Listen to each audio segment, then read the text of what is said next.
श्री स्वामी समर्थ. कोणत्या झाडाची पूजा केल्यानं काय फायदा होतो? ज्योतिषशास्त्रानुसार काही झाडे आणि वनस्पतींची पूजा केल्यानं आपल्या कुंडलीतील दोष दूर होतातच, पण जीवनातील अनेक समस्यांपासून मुक्ती मिळते.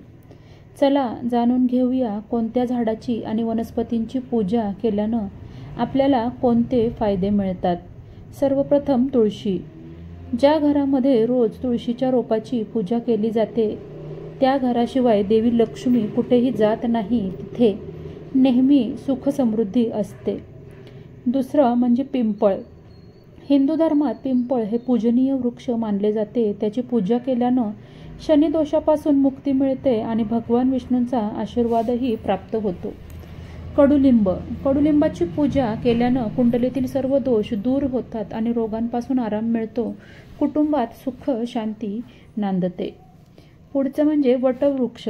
त्याला वटवृक्ष आणि वटवृक्ष असेही म्हणतात. त्याची पूजा केल्यानं महिलांचे सौभाग्य अबाधित राहते आणि मुलांशी संबंधित समस्याही दूर होतात. हे अतिशय पवित्र वृक्ष आहेत.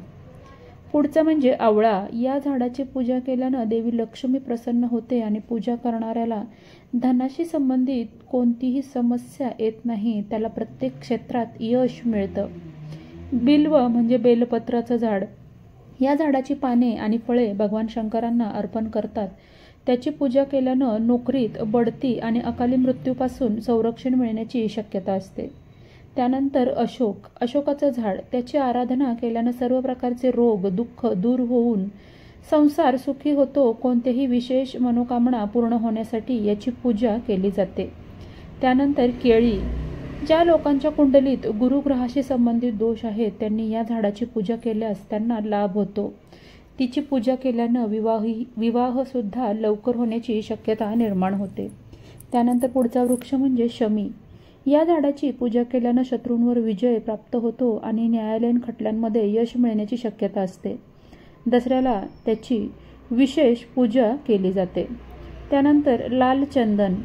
सूर्याशी संबंधित घरातील दोष दूर करण्यासाठी लाल चंदनाच्या झाडाची पूजा योग्य रीतीने करावी. यामुळे प्रमोशन मिळण्याची शक्यताही निर्माण होते. श्री स्वामी समर्थ. धन्यवाद.